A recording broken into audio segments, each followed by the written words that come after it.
प्यारे पिता परमेश्वर, हम आपका धन्यवाद करते हैं अच्छे समय के लिए और आज के दिन के लिए। यीशु मसीह के नाम में हम आपके चरणों में आते हैं और प्रार्थना करते हैं प्रभु, अपने प्रिय बेटे बेटियों को पिता अपने अनुग्रह में लीजिए। और हम प्रार्थना करते हर एक सुनने वालों के ऊपर आप अपनी कृपा और अपनी दया का हाथ रखें और आज पवित्र आत्मा हमारे होठों से होकर बातचीत करें। सारी बातों में हम तुझे धन्यवाद करते हैं, प्रार्थना यीशु मसीह के नाम में, आमीन। सालोम एवरीवन, जीसस मैसेंजर मिनिस्ट्री में एक बार फिर से हम आप सभी का स्वागत करते हैं और मैं आशा करता हूं कि आप और आपका परिवार प्रभु यीशु मसीह में सुरक्षित होंगे। मेरी प्रियो, परमेश्वर आज मुझसे और आपसे अपने वचन के द्वारा बात करना चाहता है। जिस विषय के ऊपर परमेश्वर मुझसे और आपसे बात करना चाहता है वो विषय है, हम निरंतर प्रार्थना करने वाले बने। बाइबल के अंदर कहीं पर ऐसा कुछ नहीं लिखा हुआ है, ना कहीं पर परमेश्वर का वचन हमें ये बताता है कि प्रार्थना करने का कोई निर्धारित समय है। मेरे प्रियो, बाइबल हमें ये कहती है कि निरंतर प्रार्थना करना चाहिए। लेकिन आज बहुत सारे लोग हैं जिनकी लाइफ में वो कहते तो है कि हम मसीह हैं, लेकिन उनका जीवन प्रार्थना का जीवन नहीं है। और जो लोग प्रार्थना नहीं करते उनके विषय में बाइबल हमें क्या बताती है? बाइबल में पहला सामुएल उसकी 12 के 23 में लिखा है, प्रार्थना ना करना यहोवा के विरोध में पाप करना है। जो लोग प्रार्थना नहीं करते वो परमेश्वर के विरोध में पाप करते हैं। आज नाम के लिए लोग बोलते हैं कि मैं मसीह हूं, मैं क्रिश्चियन हूं, मैं विश्वासी हूं, लेकिन उनकी लाइफ प्रार्थना की लाइफ नहीं है। और किस प्रार्थना को परमेश्वर सुनता है यह भी हमें जानने की बहुत जरूरत है। जिस प्रार्थना को परमेश्वर सुनता है वो लिखा है कि नीति वचन 15 के 29 में परमेश्वर धर्मियों की प्रार्थना को सुनता है। याद रखिएगा कि अगर हमारा जीवन धार्मिकता में है, परमेश्वर की इच्छा के अनुसार है, परमेश्वर की मर्जी के अनुसार हम चलते हैं या प्रभु के वचन के अनुसार चलते हैं, तो निश्चय परमेश्वर हमारी प्रार्थनाओं को सुनेगा। लेकिन दुष्टों से वो दूर रहता है। आगे इन्हीं बातों को हम सीखने के लिए जा रहे हैं। मेरी प्रियो, बाइबल के अंदर एक बहुत अच्छा उदाहरण है। लूका उसकी 1 से 13 आयत में जब हम पढ़ते हैं एलिशिबा और जकर्याह के बारे में, वो दोनों बूढ़े थे। लूका 1 के 5 से 6 में लिखा है, जकर्याह और एलिशिबा परमेश्वर के सामने धर्मी थे, परमेश्वर की आज्ञाओं पर चलने वाले थे। 7 पद में लिखा है, एलिशिबा बांझ थी, वे दोनों बूढ़े थे, लेकिन उनका धार्मिकता में जीवन व्यतीत करने का प्रतिफल, धार्मिकता में चलने का परिणाम 13 आयत में लिखा है कि उनकी प्रार्थनाओं को परमेश्वर ने सुन लिया। इनकी प्रार्थना सुनी गई। याद रखिएगा, जब एक व्यक्ति धार्मिकता में चलता है, परमेश्वर की आज्ञा के अनुसार चलता है, निश्चय परमेश्वर ऐसे व्यक्ति की प्रार्थनाओं को सुनता है। और प्रार्थना कभी भी हमें छोड़ना नहीं चाहिए, क्योंकि प्रार्थना करने वाला व्यक्ति हर एक संघर्ष से, हर एक समस्या का सामना कर लेता है। लेकिन जिसकी लाइफ प्रार्थना, जिसकी जिंदगी में प्रार्थना नहीं होती, जिसकी लाइफ प्रार्थनाहीन होती है, उसकी जिंदगी में समस्याएं आती हैं और वो टूट जाता है और जय नहीं पा पाता। यीशु मसीह ने मत्ती 26 के 41 में कहा था कि जागते और प्रार्थना करते रहो कि तुम परीक्षा में ना पड़ो। लेकिन आज लोग प्रार्थना ही नहीं करते।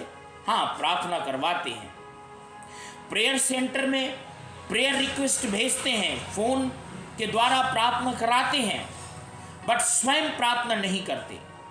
कौन सी प्रार्थना को परमेश्वर नहीं सुनता? आपको मैं बताना चाहता हूं, बाइबल में यूहन्ना उसकी 9 के 31 में लिखा है, परमेश्वर पापियों की प्रार्थनाओं को नहीं सुनता। याद रखिएगा, अगर जिंदगी में पाप है, आप मसीह होने के बाद भी अगर जीवन में पाप है और आप पाप करते हैं, तो भूल जाइए कि परमेश्वर आपकी प्रार्थना को सुनेगा और परमेश्वर आपकी प्रार्थना को सुन के उत्तर देगा। कदापि परमेश्वर प्रार्थनाओं को नहीं सुनेगा।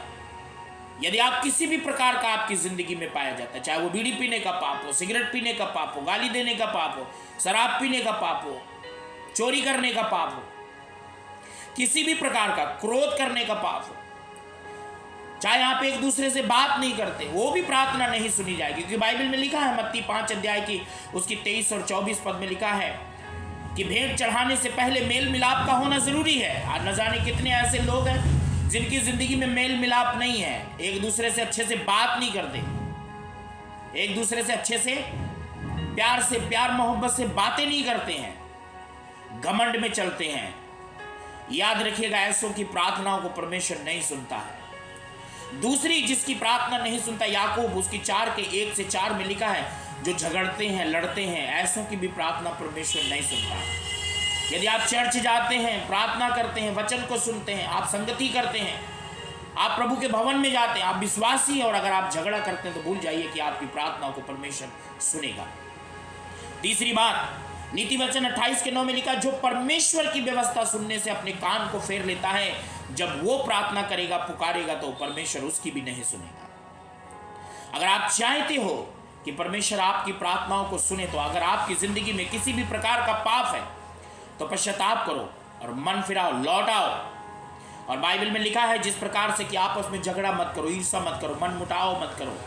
पता नहीं कैसे आपस में मन फुला के कैसे प्रार्थना कर लेते, कैसे चर्च चले जाते, उनसे बड़ा पाखंडी कोई है नहीं, दिखावा है, ढोंगीपन का जीवन है।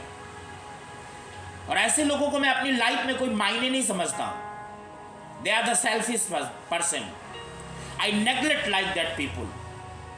जो झगड़ते हैं, लड़ते हैं, मुंह फुलाते हैं, अच्छी तरीके से वार्तालाप नहीं करते, ऐसे लोगों को मैं अपनी लाइफ में कोई मायने नहीं रखता। परमेश्वर का वचन हमें एक बात को कहता है, जकरिया 7 के 13 में, यदि हम परमेश्वर की सुनेंगे तो परमेश्वर हमारी भी सुनेगा।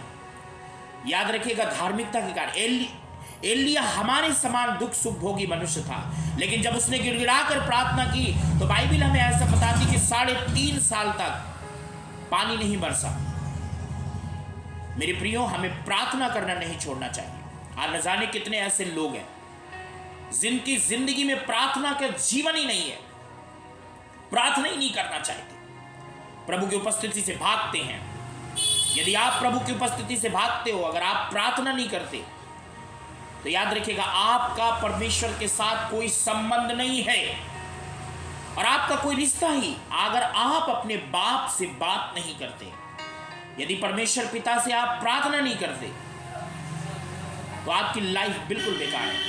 आज लोग दसवांश दे देते हैं, पैसा दे देते हैं, सब कुछ दे देते हैं, लेकिन 24 घंटे का 2 घंटा 40 मिनट या 2.5 घंटा हम प्रभु को नहीं देते। मेरे प्रियो, मैं आपको एक बात कहना चाहता हूं, प्रार्थनाहीन जीवन हमेशा नीचे लेके चला जाता है इंसान को, और समस्याओं से भी वो गिर जाता है। लेकिन प्रार्थना करने वाला व्यक्ति हमेशा सब समस्याओं से आजाद रहता है। तो आज ये निर्णय लें कि आप प्रार्थना करने वाले बने, दुआ करने वाले बने, तब परमेश्वर आपकी लाइफ में बहुतायत से आशीष देगा। न जाने कितने ऐसी बहनें हैं, कितने ऐसे भाई हैं, मेरे मुंह पर, कई ऐसे मेरे अपने लोग मेरे मुंह पर बोलकर चले गए, और दिया होगा उन्होंने, चंदा दिया होगा उन्होंने, दान दिया होगा, दसवांश दिया होगा, I don't know about this matter.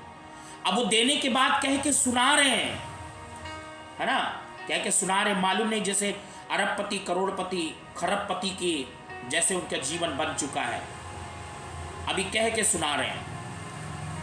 मैं ऐसे लोगों को कोई मायने नहीं देता, और ऐसे लोगों को बिल्कुल मैं समझता हूं कि वो परमेश्वर को जानते ही नहीं है, पाखंड कर रहे, ढोंग कर रहे हैं।